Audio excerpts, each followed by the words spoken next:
Hi friends, host Eric here, host of Talking with Famous People. And today I want to answer the question of one Shubbham Singh. Shubbham? Scrub 'em, shove 'em, make 'em sing. That's what they call him. His friends call him Scrub 'em, shove 'em. Anyway, he says, "Hello Eric, if someone asked me to prove this whole MBTI cognitive function theory, then what should I do? I don't really have a proof or anything.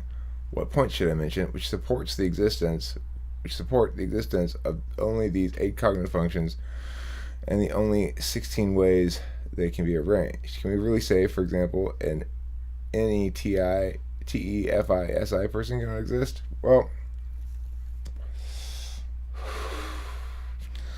there's a couple different questions here, and I like this comment a lot because it does ask a couple of very interesting questions. And even though I've covered this topic of proving this thing or what it means to prove something like this a number of times before, I really like the way this question coalesces some of the distinct questions implicit in the notion of proving cognitive functions. Okay, so first of all, what do we mean by when we say we're going to prove something? As I've expressed in the past, cognitive function model is a couple different things. It's a model in the sense that it is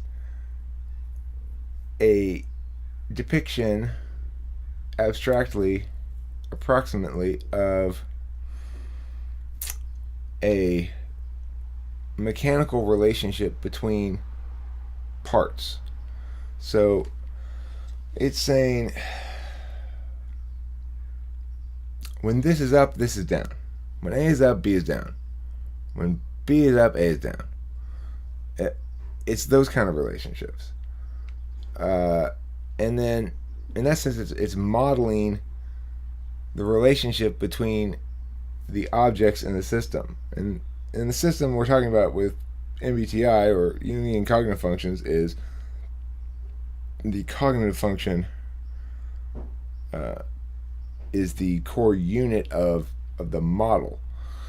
But remember that in human beings, a cognitive function is not a unit of the self in the same fashion. So a cognitive function is a manner of expressing one's existential attention. You can't really get to approaching this question without dealing with the fact that there's an observer who's excluded from the question. And implicit to the question is the notion that functions ought to exist independently of someone's ontology, of somebody's being. But that's not the case. Cognitive functions are an expression of being.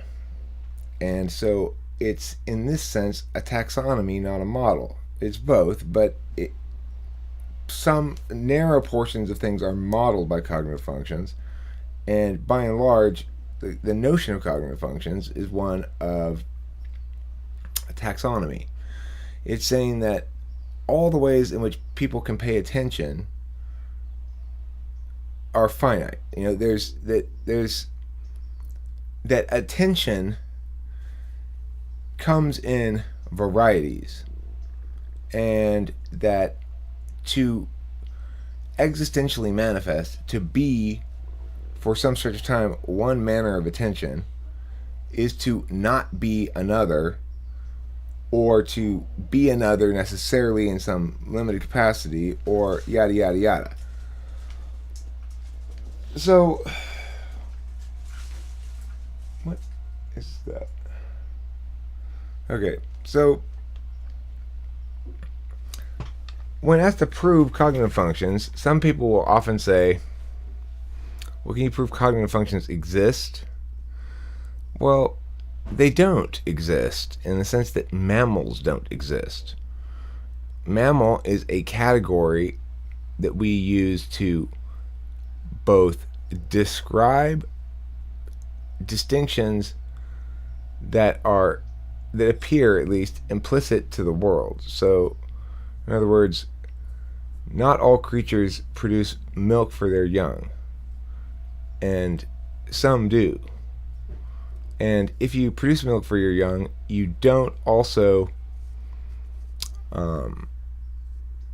lay eggs and under the sand or something. I mean, maybe duck-billed platypuses do. But, the thing is, that just goes to show you, even though that's necessarily the case, right? It's like, you can't both be an expert at swimming under the water and an expert at flying through the air as an animal. As a species, there's differentiation between skills or expressions of self appropriate to an environment. The same thing is true with human attention. So, when you're talking about the taxonomy of cognitive functions, which is to say, here are the ways that people pay attention, and here are they fit into expressions of attention that create that necessarily are definitionally are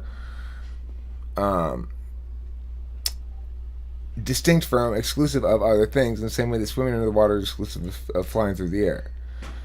It's a different medium, so you can't do both concurrently, because the medium is requires you to not be flying if you're underwater and not be swimming if you're in air. It's a definitionally it's a distinction and a relationship between those things of exclusivity that is definitionally necessary and represents the best possible approximate understanding of the way the world works that we can symbolize. Because remember, we're dealing with words here. We're dealing with objects, metaphysical objects, bits of language. We're not dealing, as we sometimes think we are, with the objects themselves in the world. This is a continual problem that people they mistake the map for the territory. Okay, but when critiquing a map, then, you don't need to say, I prove this map is right. You need to say, well, it's not wrong, You could draw the map a lot of different ways, potentially, but you still have to keep Los Angeles to the south of San Francisco, and you want the scale to be as close, so there's lots of things like that. That's what cognitive functions are, basically, is a map of human attention. And obviously, there's mountains and there's rivers, and there are different things. Mountains and rivers, there can be rivers in mountains, but there can't be something that is both a river and a mountain at the same time.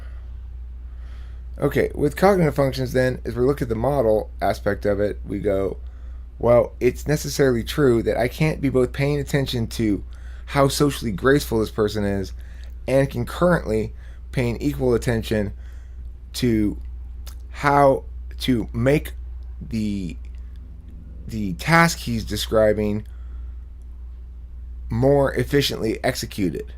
So if he's saying, hey everybody, okay, so this is what we're going to be doing today, and here's the task. Now, let's say I'm an FE user and I'm paying attention to how he's displaying socially. I'm paying attention to the social reactions of the people around. I'm looking at everyone's facial expressions. I'm considering questions I might ask if he becomes troubled in some fashion, like he starts to stumble, he starts to fail as a social presenter. Here's why I can chime in to help, maybe, or here's why I can take over or something. They're not considering the ideas of what he's saying. They're considering the impacts on the social web.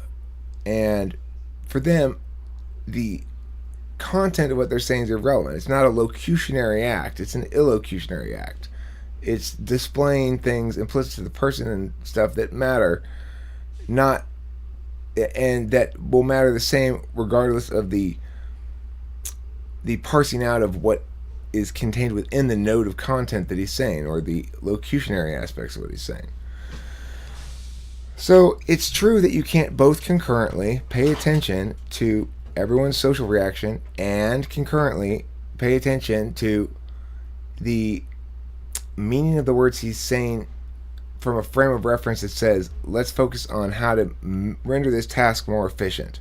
Where can we save a little time? Where can we, let me make sure that I can anticipate, oh, that might be a problem down the road. We should obviate that. We should anticipate that problem, take action now to prevent it from occurring.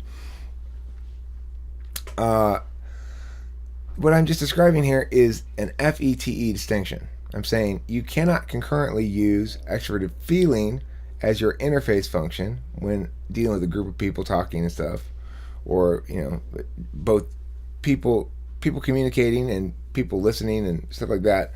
You can't both evaluate that concurrently with FE and TE. And as a consequence, because they're two alternate forms of interfacing,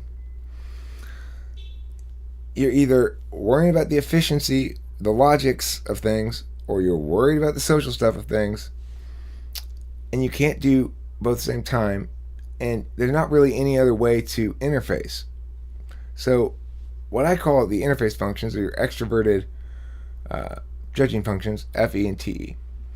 The reason I call them interface functions is because according to my explanation of cognitive functions, according to my modeling aspect of it, the way in which the mechanics of the functions work with each other, TE and FE are the most versatile of the functions in the sense they do the most different things.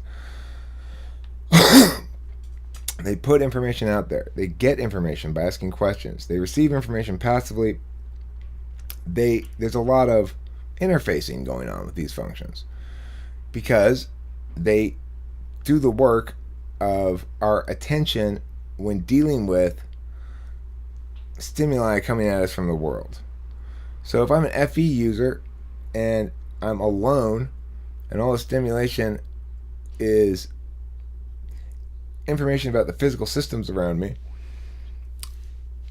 I'm likely to feel lost because it's a situation that's going to require of me, if I'm going to be attending to the experience of the moment and the actual world, then it's going to require me to be engaged with it in a TE capacity.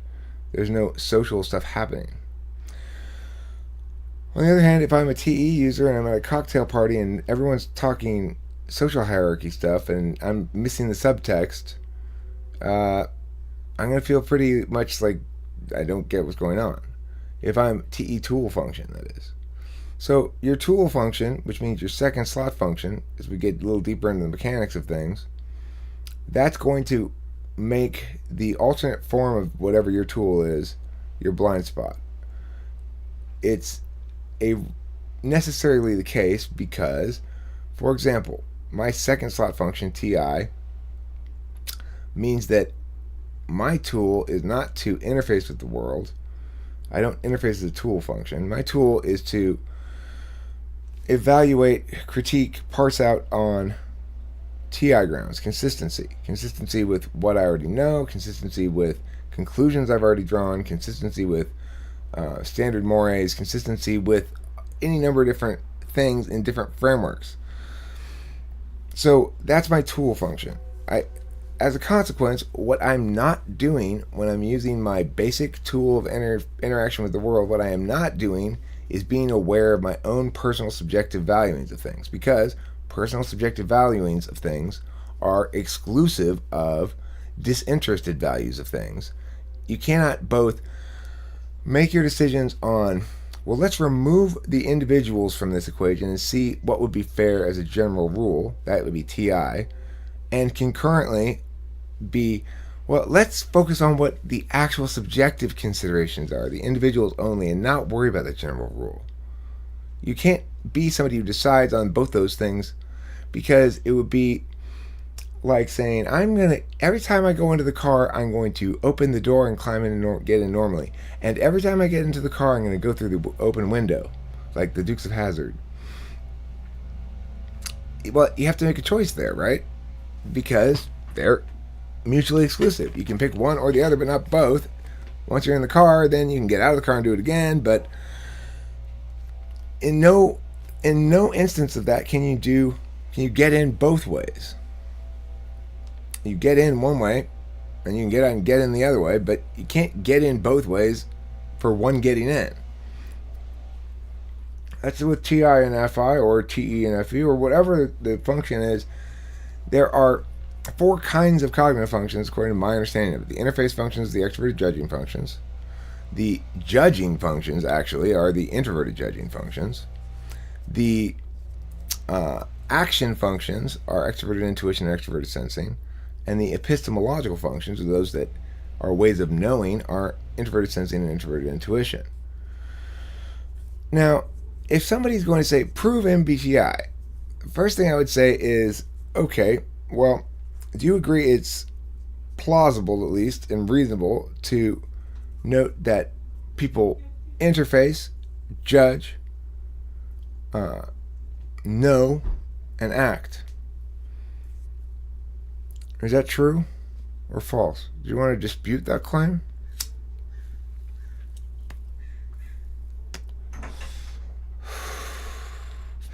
So then you point out that within that large frame of judging, acting, interfacing, and knowing, that we can know from personal experience and we can know from inferring systemic realities from observations of the world. Now, you might say, well, that's still your personal experience. It is, but what I mean is you can trust in what you... I'm not going to touch that stove because it was hot before. Or I am going to touch that stove because I don't hear any of the telltale signs that would indicate that it's on or has been on recently. So, for example, if I know that when my oven has been recently turned off, it makes this sort of like cooling down noises, like click, clack, or whatever, and I'm also aware that my stove, when I'm within a certain distance of it, it will radiate heat. Now, I might generalize out from that about all stoves. They might not actually be true about all stoves, but the point is, then when I go into a future experience and I go ahead and touch the stove, it's because I've concluded data from the world shows me that it's not hot, and that's the way the world works. Versus, I don't care about with the way the world works. I know that I might get burned if I touch stoves, so I just don't touch stoves. That's SI versus NI. Okay, those are ways of knowing. SI is a subjective way of knowing. It says, I know because I have learned it. It has happened to me. I can generalize out from my personal experience. NI says, I know because I have inferred a logic to the world that allows me to know things. Like, I know that if I duck, I won't hit my head on that branch. So, in that instance, that's an NI kind of knowledge. You don't remember learning it ever, that you need to duck so you don't hit your head on things, if you can see that they're going to be right here. But it's something that you believe to be, that you function with as knowledge, not as a matter for evaluation. I don't sit there and go, now let's see. I need to avoid hitting my head on that thing. I've got a couple options. One, I could try to jump over the branch. Two, I could, you just know that ducking will work, and you do it.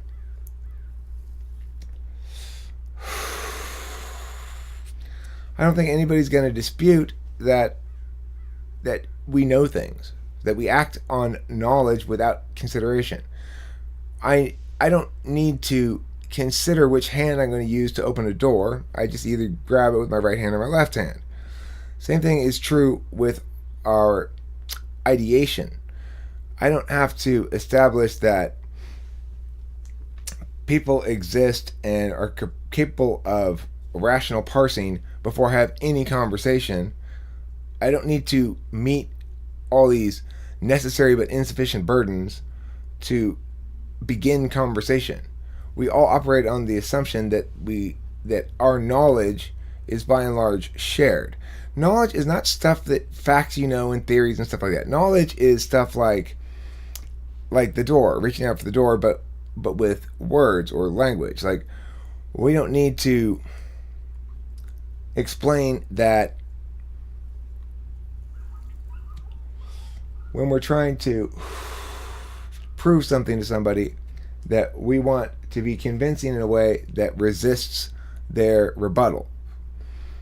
We know that to be the case. We don't need to, and if I say it out loud, you might go, oh, yeah, I guess that's right. But it's knowledge in the sense that we don't have to have it ideated out for it to be influencing our ideation. It exists as a field. So one thing that, if you want to talk about proving MBTI, is you might start by getting somebody to acknowledge that fields and objects exist, that there's a distinction there to be made, that we can make that distinction in terms of cognition as well as in terms of the physical world. Another important distinction to be made and established before you really explain this to anybody, or anybody can understand it, is that there are two planes of existence, each with its own physics, that is to say, the physical realm and the metaphysical realm. The physics of the physical world are such that it is a causally driven environment. It's subject to a linear time progression. Once something happens, you can do something else to render it as though it were undone, but you can't actually undo it. In other words, you can't do things conditionally. Well, let's try this. There are some exceptions. For example, chess. I can move my piece as long as I leave my fingers on it. It's conditional. It's a conditional action. I haven't actually done it.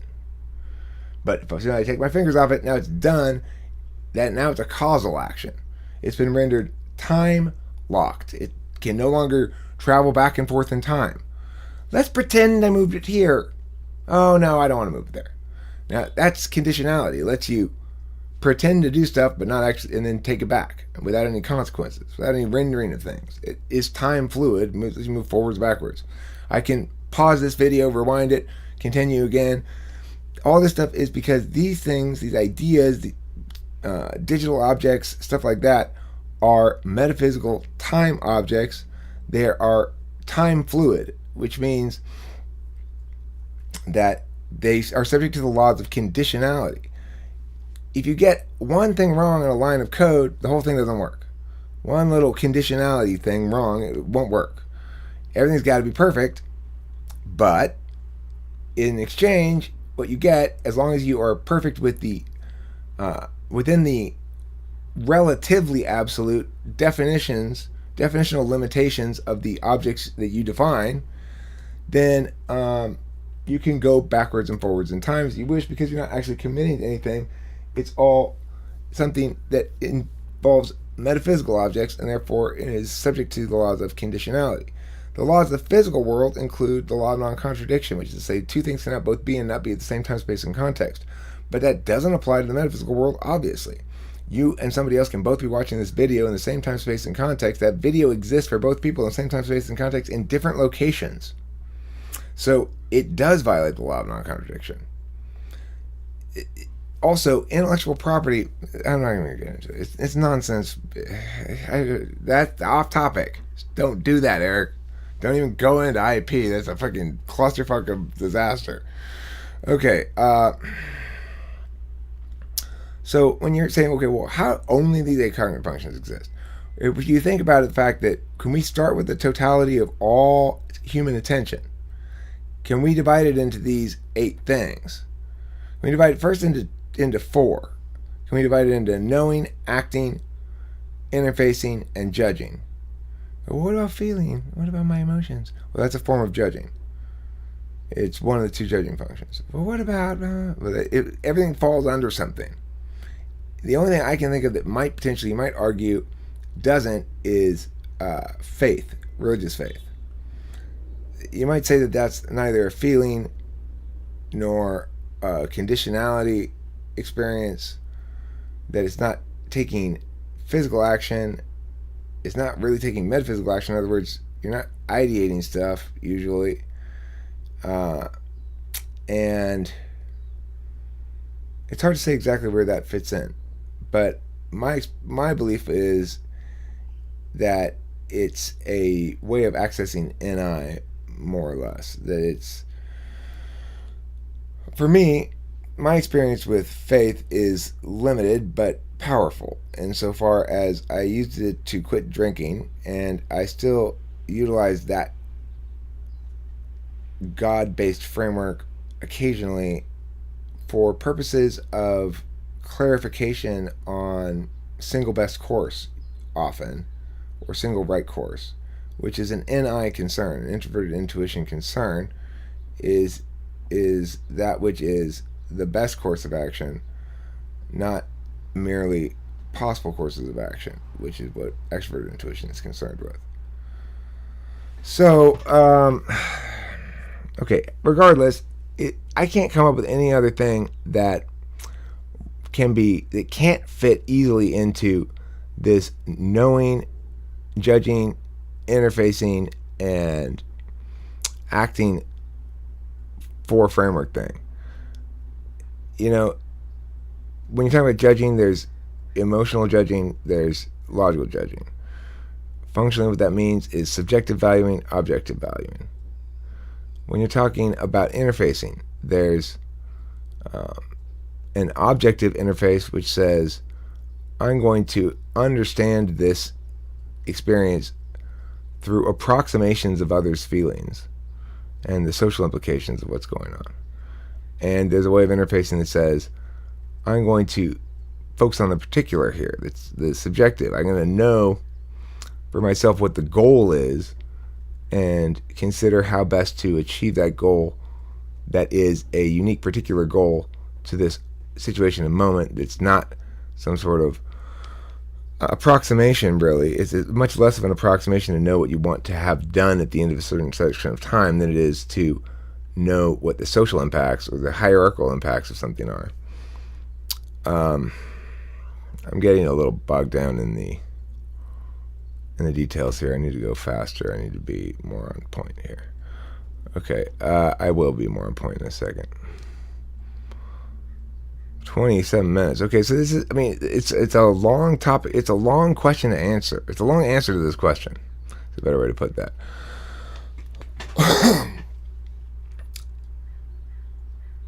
Here's one thing I'll say. What points should I mention which support the existence of only these 8 cognitive functions? I would say, here's what I believe completely encompasses human experience and attention.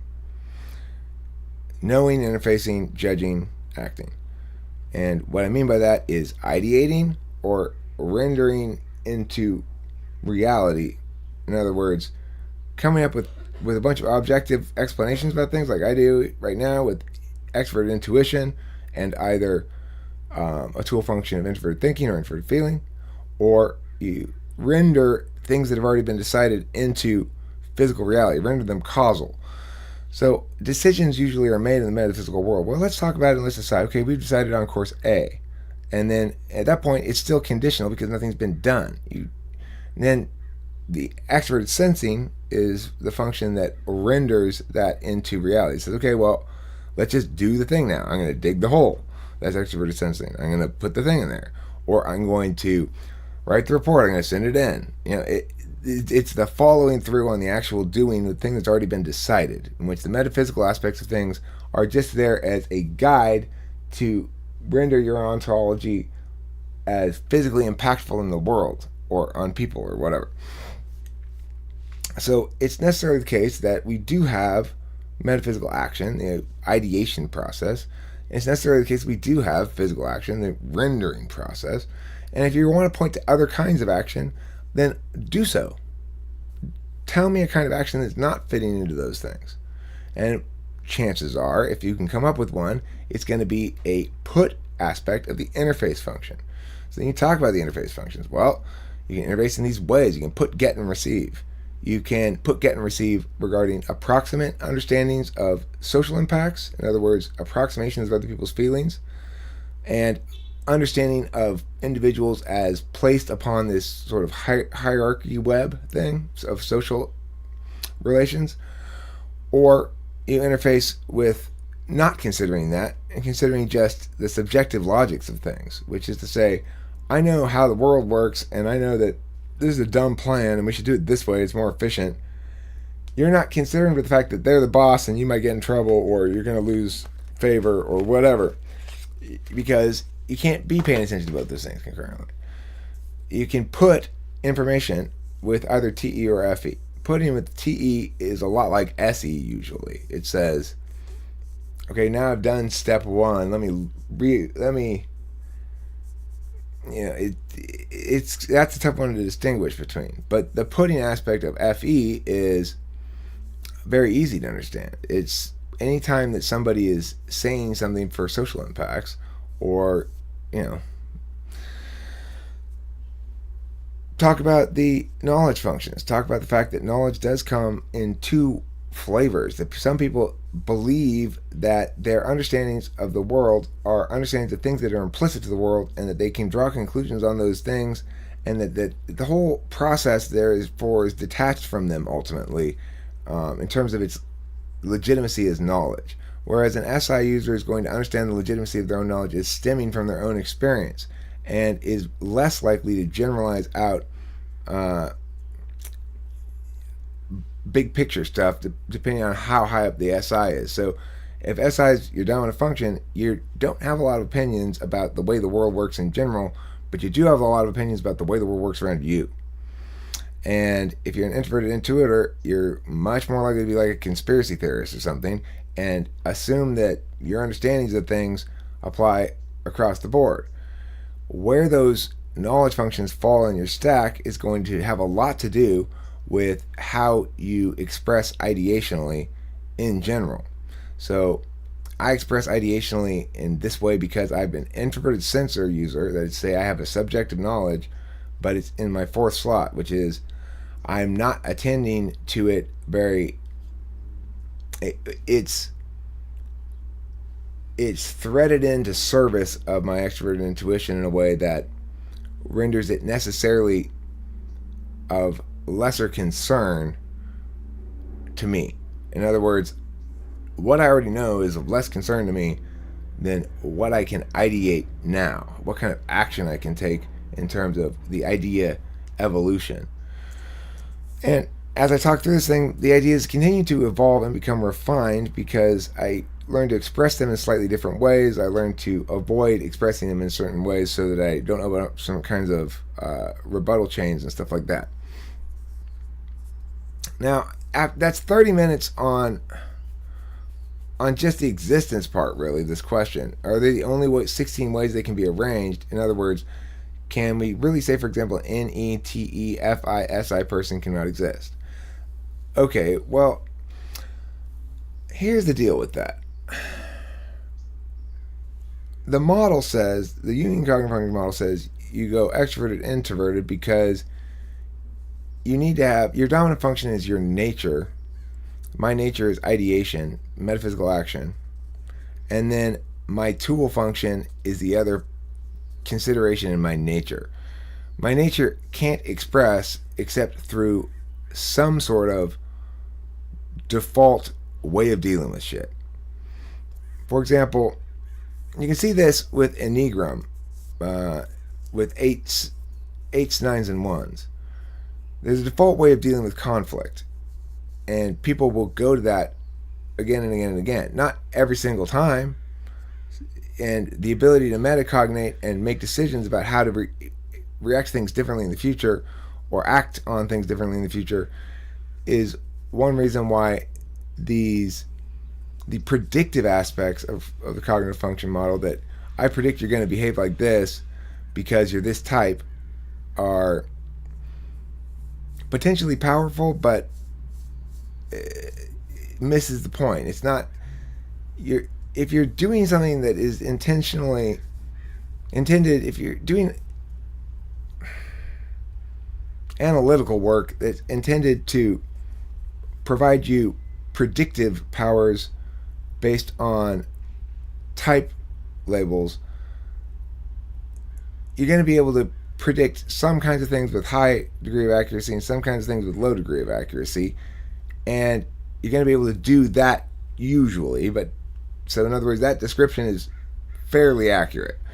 The reason being, it's an ergonomic expression of this mechanical relationship between manners of attention. An ergonomic expression of it, meaning it's the individual expression of these relational mechanics of ontological expression is it's easily explained why they would express this way if you know all their personal details.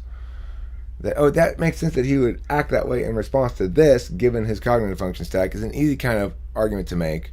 A hard kind of argument to make is, how's he going to react given his cognitive function stack without all those personal details? Or even if you have all those personal details, you've probably done the other half of the thinking about it before you do the predictive stuff. So that's kind of an important factor to think about, really. But I don't want to get too deep into that. The reason you can't have an extroverted judging function right after an extroverted action function is because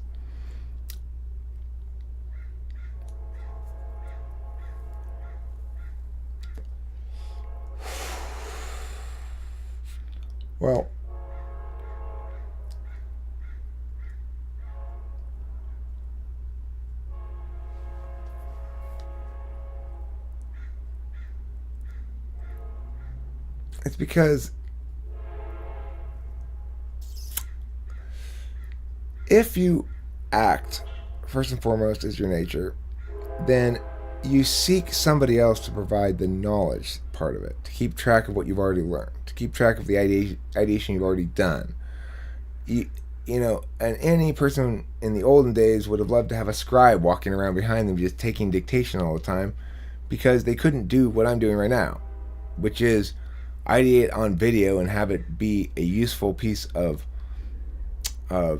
informational time object that people can reference and that I can reference. I can't remember all this stuff that I say, obviously, because I do this as a default thing, ideate. It doesn't necessarily mean that I'm keeping track of any of it. In fact, it necessarily means that I'm not doing a very good job of keeping track of it, which means that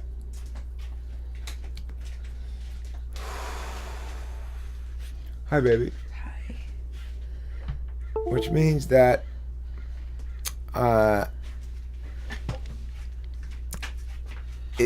when you put in terms of slots, what you could say is, you know, your nature slot and your seeking slot. You can't have you have one manner of attention that's your nature. You have a manner of attention that you seek. You have a manner of attention that you default use when dealing with the world. You have a manner of attention that provides your overarching valuation framework. That's your third slot. So the reason you have to have an introverted judging function after an extroverted perceiving function, if you have an extroverted perceiving function as a dominant function, is because your knowledge, you're seeking the knowledge part, the corresponding knowledge part, so that's in your seeking slot. And your default tool slot is going to have to be introverted, because if you're an extroverted intuitor and you're ideating outward, then the next thing, the other half of that is what's going on inside, right? If your nature is what's going on inside, then the other half of that is how you express it. So if you start with an introverted function, you have to have an extroverted function following it up. If you start with, say, an introverted knowledge function, well, then in the seeking slot you have your extroverted action function. So the only thing that can be there is necessarily an extroverted interface function, or an extroverted judging function, or an interface function. So if we understand that these things occur, that to be of a given nature is necessarily definitionally to seek a given kind of ontological attentional support, that if you're going to be the guy who's paying all of the attention to keeping watch to make sure if any enemies are on the horizon, you can't be the guy who's paying attention to if a fire starts in town. So what that says is we're born with a kind of attentional wheelhouse. Well, we should put Bob up there to watch for the enemies on the horizon, because he's got eagle eyesight. He can see super far, and whatever. Where don't put blind Joe up there, he can't see anything. Same thing with ontological expressions. I'm born with ideation in my wheelhouse, and I express that ideation through a default tool function, or in other words, the other half of me putting out ideas is considering ideas for legitimacy before I put them out, or as I'm putting them out. What's the metric on which I consider legitimacy? It can be either objective or subjective. It can't be both at the same time. And I'm going to habitually prefer one or express one. It's not a preference. I shouldn't have used that word. I'm going to habitually express one aspect of in my own head judging, either knowing how I feel about it or knowing how it plays as a detached, disinterested thing. Obviously, you can't take action in the world without deciding in some fashion in your head what action you're going to take. Obviously, you can't say ideas out in the world without spending some time in your head considering ideas.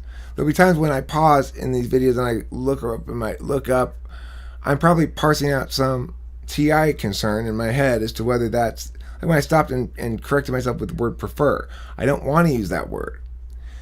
Why? Well, I mean, it's about interest. It's not about disinterest. It's saying, oh, well, it's what I want. It's my subjective feelings.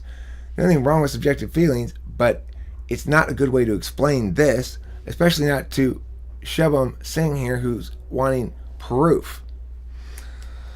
For proof, what that means is, can you objectively render this in such a fashion that each person's subjective experience more or less is the same regarding its truth value or legitimacy? When asked for proof, you're assuming that other people want things legitimized on TI grounds. You'll sometimes run afoul of a legitimacy argument where somebody actually wants it on TE grounds and saying, well, I don't care about all that. You're not showing me how it's useful, so therefore it's not logical.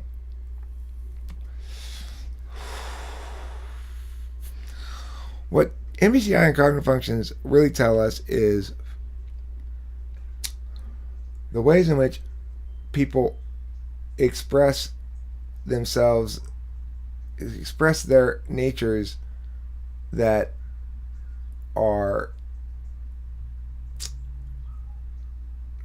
limiting.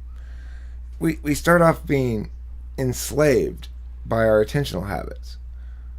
Because I'm an introverted thinker as a tool function, I begin life with this bag of blind wrongness, which is I begin life thinking that subjective valuing of things is invalid, illegitimate, not fair. Well, I don't care about your feelings. It's not fair because blah,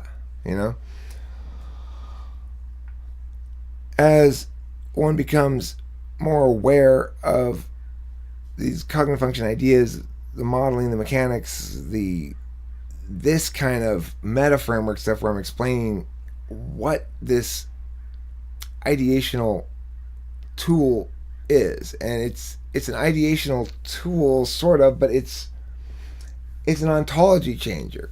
When you start to understand that attention, manners of attention, human expression is not something that's just this muddy vortex of confusion, that you can use this lexicographical tool, and that's really what it is. It's a set of definitional blades that you can use to chop up shit, and that the approximation is quite powerful. When you start using it, it becomes difficult at that point to frame any kind of metacognitive or philosophical stuff not through the cognitive function model, because to do all the other expressions of philosophical understanding fall short because they're built and validated in an objectively framed worldview, namely by people who use language as means of drawing distinctions and exclusivities and establishing contradictions and stuff like that. that any sort of philosophical or metacognitive work is done in that ecosystem, but that ecosystem excludes the reality that it only expresses from a particular observer's perspective. So we treat these things as though they were existent out without considering the observer, but they never exist without the observer. There's no ontological expression of self that's not linked to a self. So to understand cognitive functions completely then is to understand the human being as both a metaphysical and physical agent, as both an object in the world and a creator of the world concurrently, as the observer that collapses from quantum superposition, the potentialities that continue to exist conditionally in the metaphysical world. That the universe is comprised of two kinds of objects, physical objects and metaphysical objects. That we cannot understand the universe as existential except as a function of human observation, or of at least sentient observation. All of these things thread in together, and at the engine of people's misunderstanding, the engine of people's misunderstanding is a failure to draw a distinction between locutionary and illocutionary understandings of language. In other words, the words I say have precise meanings. The content I'm trying to express, those words have ideational significance as time objects.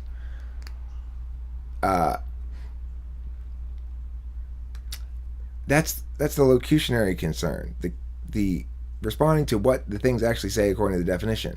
But remember too the illocutionary concern. All of these words that I've just said can be noted off as an adequate justification for applying one's attention to how we apply our attention, or how we express our attention. In other words, you can accept this video as substantial enough or meaty enough in its defense of an attentional taxonomy that includes mechanical relations of expressions of ontology from an observer-framed, overarching worldview that understands and is built on the distinction between subjectivism and objectivism, between physical and metaphysical. When there's an end to that. I forget where it was, though. Why? Because SI is shit. I'm seeking SI because my NE is my dominant nature, and the TI makes sure that I'm keeping track of how every one of these little time objects plays against each other. Remember, this is all relatively absolute. It doesn't have to link back to the physical world, except insofar as if the physical world affords you avenues of attack. Oh, but here's a kind of attention that's not covered by your thing. That's where the physical world comes in, if you can come up with examples of that kind of shit. But the problem is, it's a pretty all-encompassing case. It's a case, like everything in life. It's a debate case. And it's a fucking slamming one. I mean, it's really hard to deny when you pull away from them their own detachment. In other words, remember, you currently are displaying things that are explained by the cognitive function model. The reason you're so focused on critiquing what I'm saying and explaining why I'm wrong is because you've got introverted thinking and extroverted feeling. And depending on where they are in the stack and what's going on in the conversation, you could be desperate to show that I'm wrong because you actually are offended by the TI wrongness. Maybe because you are desperate to establish hierarchical superiority or to get one up on me or something. An FE concern. Maybe because you want to impress somebody, because you want to show how smart you are, or whatever. There's lots of possible reasons why somebody might express content that's locutionarily saying one thing, but that the whole node is purposed for the following illocutionary reason, and that's the only thing that matters. It doesn't matter how you parse out what's in the node, because the overarching concern of whatever it is he's saying, he's just saying it for this reason. It's because he's trying to establish that he's smarter than you. So I don't need to spend a whole lot of time parsing out what he's exactly saying, except enough to verify that, yeah, he's smart, he's not making any obvious mistakes or something, at which point I can try to shift the conversation to, okay, well, we're both smart, so let's stop plain FE shit, and let's figure out what we can apply our smartness to that'll be fun to talk about, or something like that.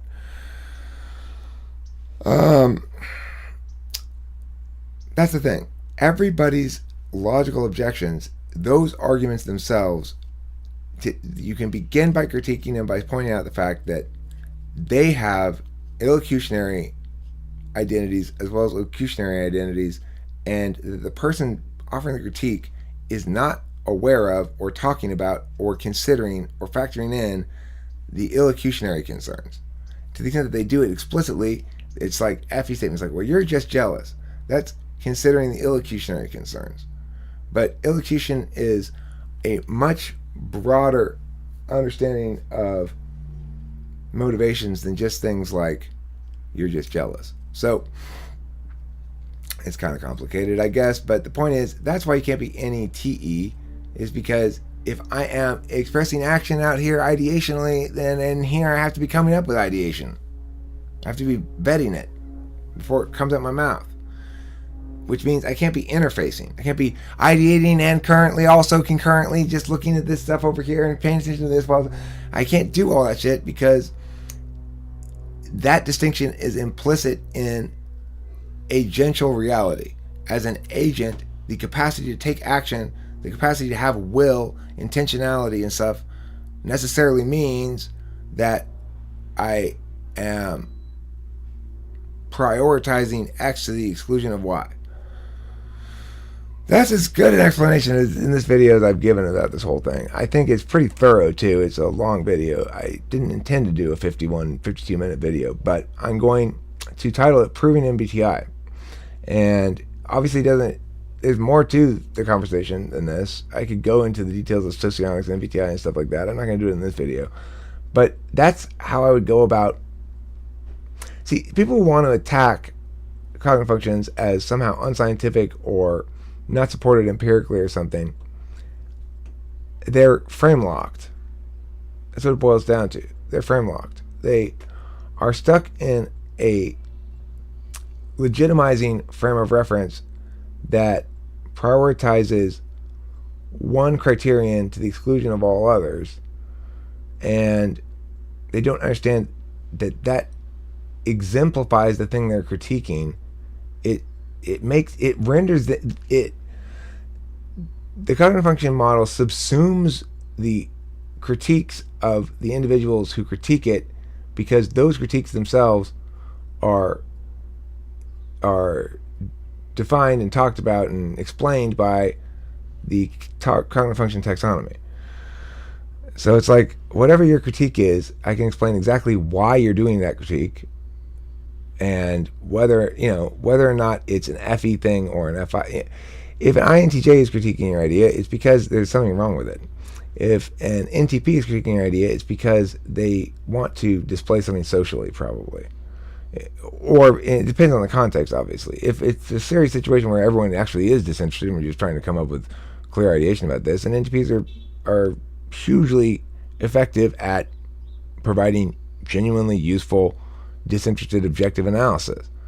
But very rarely does that happen. Almost always there's a lot of personal interest involved, and there's a lot of FE shit involved as well. So,